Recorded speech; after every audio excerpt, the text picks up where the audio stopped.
Bonjour, je m'appelle Myriam Menant, alias Emma la clown, donc je suis clown.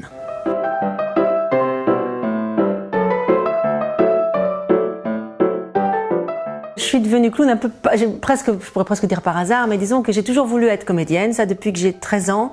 J'ai joué au collège quand j'étais au Mans. La prof de français nous avait dit en début d'année, mettez-vous en groupe et avec les camarades, vous choisissez un texte que vous voulez en théâtre et puis vous le montrerez à la fin de l'année à la classe. Et quand j'ai joué, j'ai fait rire.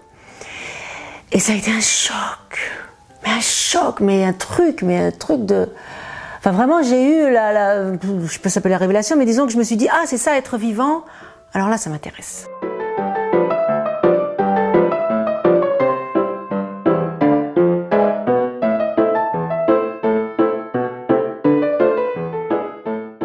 Et pour ça, j'ai pas mal lu, bien sûr, j'ai pas fait l'expérience, ça c'est pas facile à faire.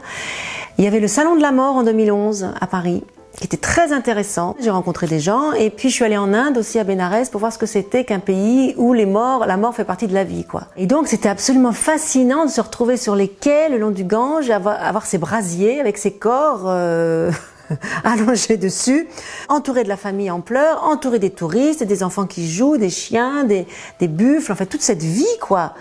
Et d'avoir la mort au milieu de la vie, je trouvais ça vraiment super intéressant et je me suis rendu compte à quel point en France, ça se fait pas, quoi. Voilà, la mort, ça n'existe pas. Associer un clown à ce thème si fort, c'était évidemment pour faire rire avec ça. C'est une grande gageure, évidemment, mais ça concerne absolument tout le monde. J'ai voulu aussi avoir un thème fédérateur, en fait. Et pour aborder cette thématique, j'étais obligée de prendre pas mal d'éléments. Donc, il y a le cercueil, le testament, évidemment, demander pardon, parce qu'avant de partir, il faut quand même demander pardon. Qu'est-ce que c'est qu'une tombe? Est-ce que comment on choisit la fin, quoi, la tombe, l'incinération. Enfin, Emma, elle pense que c'est le mieux, c'est d'être enterré et d'être mangé par les loups, par les corbeaux, par les fourmis, voilà, vraiment de disparaître dans la terre, voilà. En fait, le thème, c'est qu'Emma, elle a décidé de faire une répétition pour le public, pour montrer ça va, quoi. On va pas se prendre la tête, c'est pas une grosse histoire.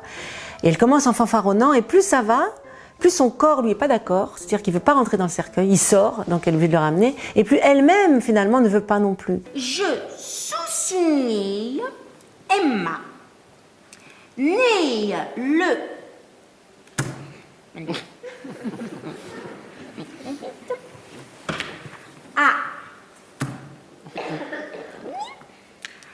déclare être sainte de corps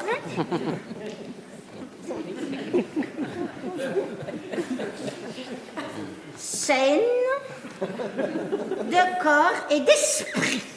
Avoir un cercueil sur scène, c'était indispensable, mais il me rend d'une manière très très drôle. Il est au bout d'une laisse, un peu une grosse laisse. Voilà, je lui dis mais viens, enfin bref, comme si c'était un chien. Mais je veux dire, ça n'a pas été facile parce que répéter toute seule dans une salle de répétition avec un cercueil qui ferme, que je peux ouvrir. Donc je m'allonge dans mon cercueil et j'étais pas prête à refermer le capot, hein. Tout à fait, c'est-à-dire que j'ai mis une petite cale au cas où. Alors qu'il ne pouvait pas se coincer le capot, c'est pas possible, il n'y a pas de... voilà. Mais j'avais quand même une petite inquiétude, donc j'ai mis une petite cale. Et en sachant aussi que dans mon cercueil, il est truqué, c'est-à-dire qu'au fond du cercueil, j'ai une trappe par laquelle je sors à un moment donné, où je dis que bon voilà, je me suis fait une petite trappe, parce qu'au cas où, j'ai pas fait toutes les choses avant de partir, quoi.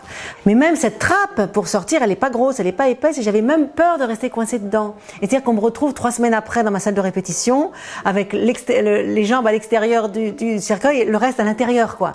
Morte. Ça, j'avais un peu peur aussi. Je sais pas si tu te rends compte, madame, monsieur, que... comment dire?